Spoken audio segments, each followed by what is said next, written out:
Olá, alunos! Hoje conheceremos mais uma forma de obtenção de energia, só que agora somente através de vegetais e algas que são autótrofos, pelo processo de fotossíntese. A fotossíntese é um processo extremamente necessário na natureza, pois além de produção de alimento para o próprio organismo, autótrofos, todos os demais, heterótrofos, dependem dela e também produz oxigênio para todos os aeróbicos, organismos que utilizam oxigênio na respiração. Lembrando que sem a glicose, fonte de energia, as atividades vitais dos seres vivos não seria possível. A fotossíntese é um processo que ocorre somente nos autótrofos como algas e vegetais, pois possuem uma organela específica, o cloroplasto, que através da clorofila faz a captação da luz. O cloroplasto é constituído por dupla membrana, uma externa mais lisa, outra interna, formando os tilacoides, que lembram moedas, e um conjunto delas forma uma pilha, denominada grana. O espaço entre os granas denomina-se estroma e constitui um líquido viscoso. Possui ainda ribossomos, RNA, DNA, portanto, são capazes de produzir suas proteínas e autoduplicar-se como fazem as mitocôndrias. A fotossíntese é uma reação de transformação entre gás carbônico e água do ambiente em alimento, glicose e oxigênio. Na verdade, se você se lembra da aula anterior, é o processo inverso ao da respiração. Observe na figura como se distribuem os cloroplastos no interior da célula. Embora complexa, a fotossíntese ocorre em duas etapas. A primeira denomina-se etapa fotoquímica ou clara e ocorre nos tilacoides. A segunda é a etapa química ou escura e ocorre no estroma. Estas ocorrem nesta ordem, pois uma depende da outra. Etapa clara ou fotoquímica. Esta etapa ocorre na membrana dos tilacoides, com a participação da clorofila e aceptores das moléculas de elétrons, água e luz. Esta é totalmente dependente da luz, conforme indica o nome. Os eventos principais da fotossíntese são a absorção da energia da luz pela clorofila e a quebra da molécula de água por essa luz, fotólise. Com isso, um aceptor de elétrons, chamado NADP, passa a NADPH2 no momento em que a água se quebra e os hidrogênios são por ele captados, e o oxigênio liberado como descarte da célula.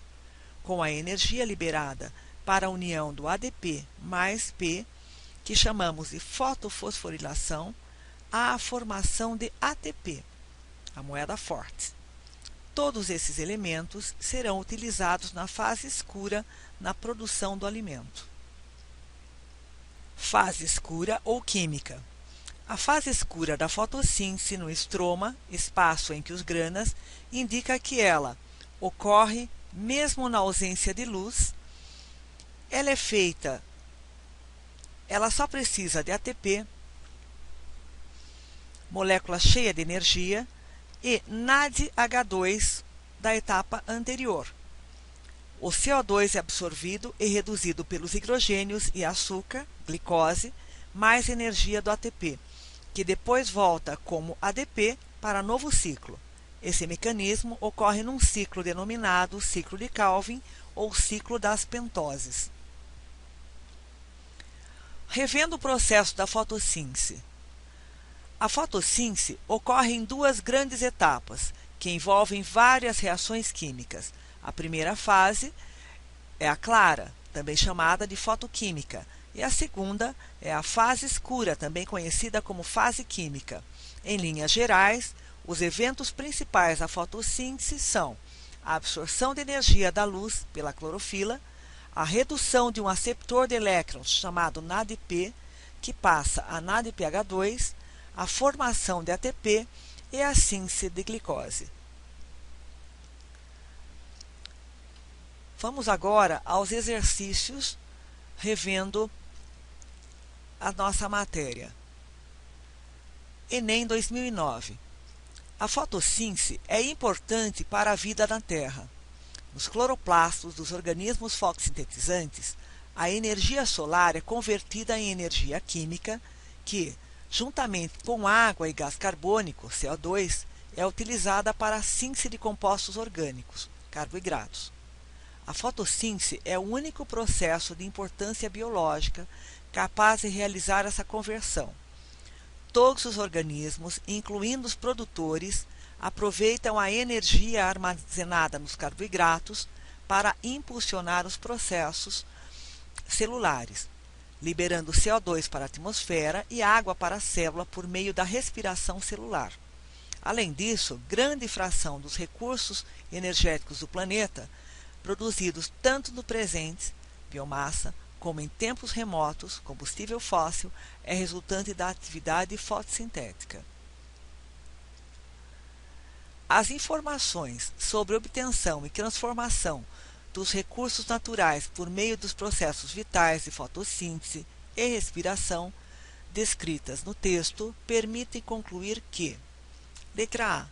O CO2 e a água são moléculas de alto teor energético. Letra B. Os carboidratos convertem energia solar em energia química. C.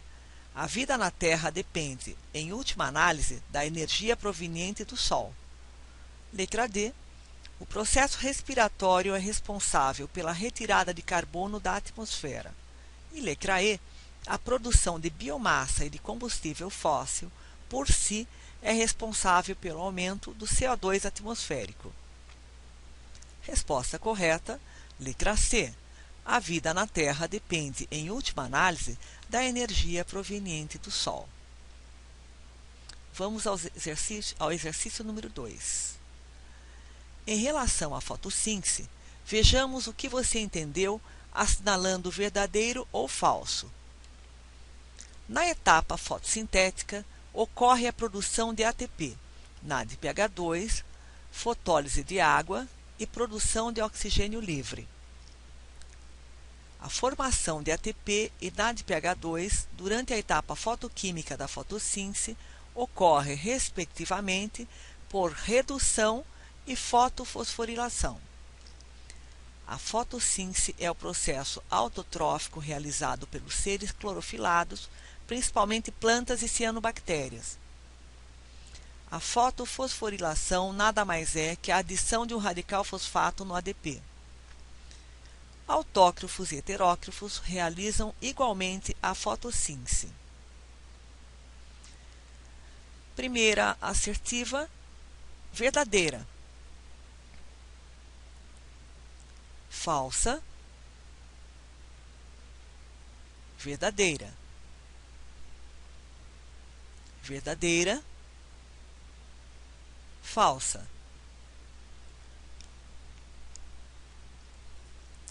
Muito bem, meus caros, finalizamos mais uma discussão sobre fotossíntese.